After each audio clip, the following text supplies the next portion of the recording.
Le directeur général de Eneo réagit sur Balafon Télévision au sujet des coupures intempestives d'électricité au Cameroun.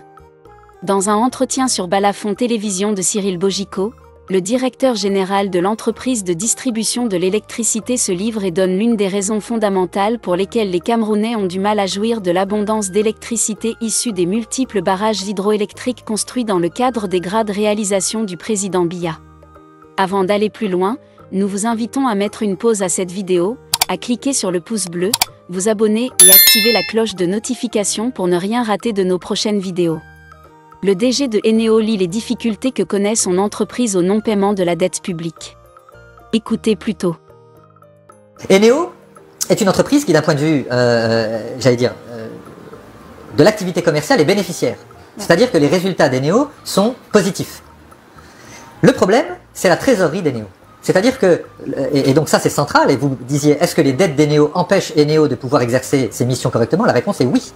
La réponse est oui, pourquoi? Parce que quand Eneo facture à ses clients l'électricité qu'il leur a délivrée, et que ses clients ne payent pas, eh bien, Eneo se retrouve limité dans sa capacité à pouvoir payer ses fournisseurs. Parce que c'est comme si vous aviez une entreprise commerciale, que vous produisiez quelque chose qui a de la valeur et qui fonctionne et qui a un appétit sur le marché, mais que ceux à qui vous le livrez ne vous payent pas.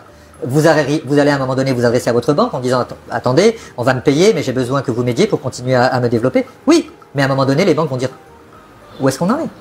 Aujourd'hui, pour répondre, la dette publique qui est détenue par les entités publiques vis-à-vis d'Eneo, au 31 décembre 2023, c'est 266 milliards. 266 milliards. Les entités publiques, d'une manière générale, doivent 266 milliards à Eneo. Voilà. Alors, c'est bien, c'est pas bien, en tout cas c'est un problème.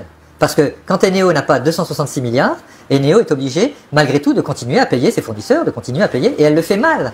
Parce qu'elle n'a pas les moyens de le faire. Et donc, en plus de ça, elle n'a pas les moyens d'investir correctement dans le développement des réseaux, dans la fiabilisation des réseaux, dans l'amélioration des outils de production. Et donc, à la question que vous posiez, est-ce que c'est un problème central? La réponse est éminemment oui. Mais c'est même pire que ça. Parce que je disais tout à l'heure que nous sommes dans un secteur qui est intégré, et Eneo est en tête de la chaîne de valeur de l'électricité. C'est-à-dire qu'il est au début de la chaîne. Parce que Eneo collecte. C'est Eneo qui vend, c'est Eneo qui collecte. Et donc, son rôle de collecteur, il doit aussi redistribuer. Mais étant donné qu'on ne collecte pas tout ce que l'on doit collecter, on ne peut pas redistribuer tout ce que l'on doit redistribuer. Et vous avez d'autres acteurs comme Sonatrel par exemple qui se retrouvent avec les mêmes contraintes qu'Eneo.